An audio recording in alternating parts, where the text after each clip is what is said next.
Shalom, selamat pagi Bapak Ibu Saudara-saudari. Selamat berjumpa kembali dalam Renungan Harian Toraya edisi Kamis 17 April 2025. Kita bersyukur oleh karena pemeliharaan dan penyertaan Tuhan sehingga pada saat ini kita masih diberikan waktu dan kesempatan untuk menikmati hari baru, hari karunia Tuhan. Mengawali segala kegiatan kita hari ini, mari bersama-sama mengambil bagian sejenak untuk belajar firman Tuhan. Bacaan hari ini terdapat di dalam Yesaya pasal 54 ayat 9 sampai ayatnya yang ke-10. Namun sebelumnya kita membaca dan mendengarkan firman Tuhan, mari kita berdoa. Terima kasih ya Tuhan atas kasih-Mu yang terus Engkau nyatakan bagi kami semua. Kami bersuka cita di pagi yang indah ini. Tuhan kembali memberkati kami. Boleh berjumpa kembali dalam Renungan Toraya, mengawali aktivitas kami pada hari ini.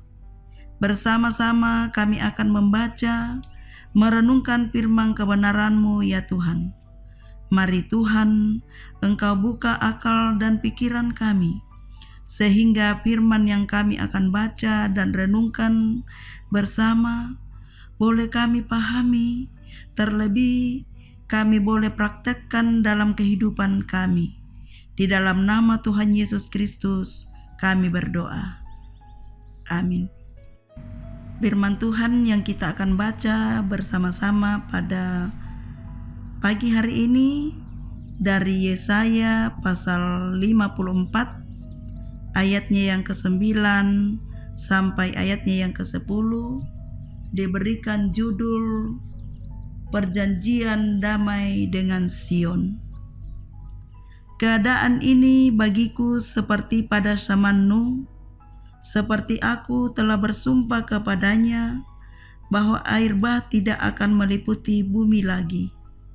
Demikianlah aku telah bersumpah bahwa aku tidak akan murka terhadap engkau dan tidak akan menghardik engkau lagi. Sebab biarpun gunung-gunung beranjak dan bukit-bukit bergoyang, tetapi kasih setiaku tidak akan beranjak daripadamu, dan perjanjian damaiku tidak akan bergoyang, firman Tuhan yang mengasihi engkau. Amin. Tema renungan kita hari ini, murkanya tidak abadi. Bahasa Toraja, tae annasae lakona tukare dekanna. Bapak Ibu saudara-saudari yang kekasih di dalam Tuhan, kemarahan apalagi kemurkaan merupakan luapan emosi yang dampaknya buruk, merusak kesehatan fisik dan mental. Maka Alkitab membatasi bahwa apabila kamu marah, janganlah berbuat dosa dan membuat batasan waktu. Jangan matahari terbenam sebelum padam amarahmu. Efesus 4 ayat 26. Jadi kalau manusia yang serba terbatas dapat mengerjakan nasihat ini, maka terlebih Allah yang tidak terbatas melampaui semuanya. Saudara-saudara yang kekasih, bangsa Israel mengalami pembuangan ke Babel akibat murka Tuhan atas ketidaksetiaan kepadanya. Seharusnya manusia dan seluruh jagat raya menerima kemurkaan dari Tuhan. Namun kasih Tuhan melebihi apapun juga. maka murka Tuhan hanya terjadi atas dosa, tidak untuk selama-lamanya mendendam. Mazmur 103 ayat 9. Demikianlah yang dikisahkan dalam ayat 9 pada masa Nuh. Allah bersumpah tidak akan ada lagi air bah. Air bah surut, murkanya pun surut. Allah tidak menyimpan amarahnya melawan umat untuk selama-lamanya. Sama seperti ia lambat untuk marah, ia cepat pula berbelas kasihan. Penderitaan-penderitaan nampak seperti awan yang akan segera tertiup angin. Murkanya pun tidak abadi. Saudara-saudara yang kekasih, kasih setianya itulah yang abadi. Ayat 10 sangat jelas menggambarkan bahwa biarpun gunung-gunung beranjak dan bukit bergoyang, kasih setia Tuhan tidak akan beranjak dari umatnya. Lebih jauh lagi perjanjian damai sejahtera Tuhan tidak akan bergoyang karena kasih-Nya.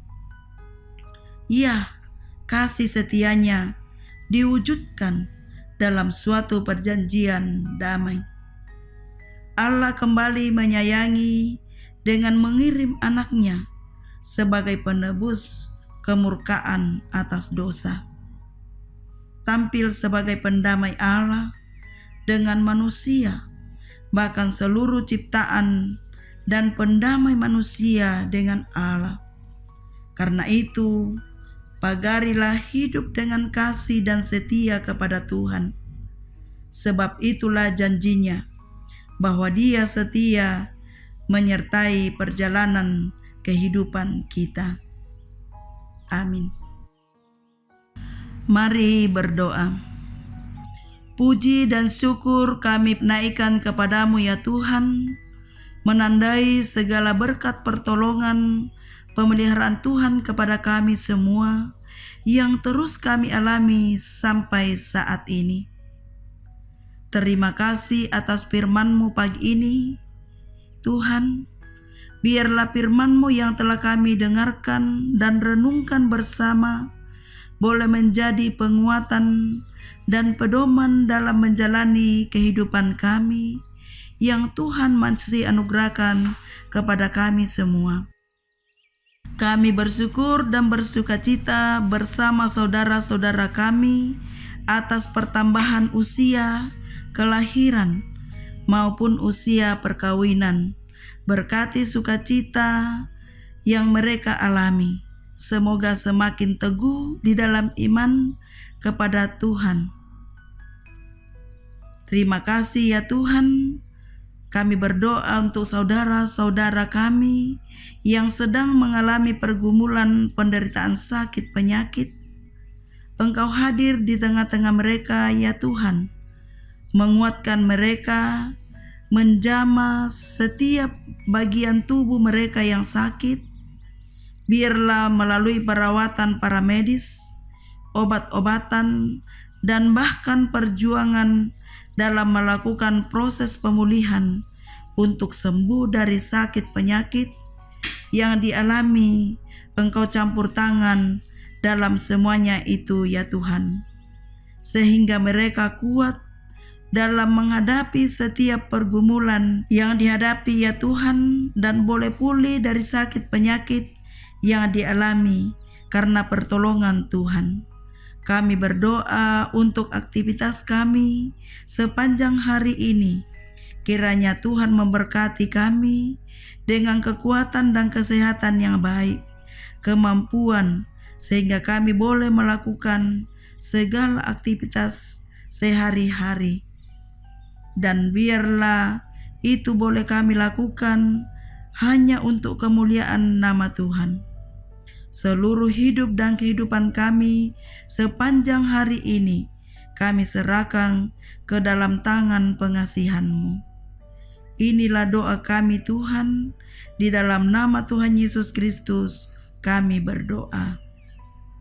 Amin. Demikianlah renungan harian Toraya pada hari ini dari Jemaat Laharoi Balikpapan. Kiranya kita semua tetap setia mendengarkan firman Tuhan dan senantiasa diberkati oleh Tuhan dalam menjalani hari-hari di kehidupan kita. Sampai jumpa pada renungan harian berikutnya. Tuhan Yesus memberkati. Shalom.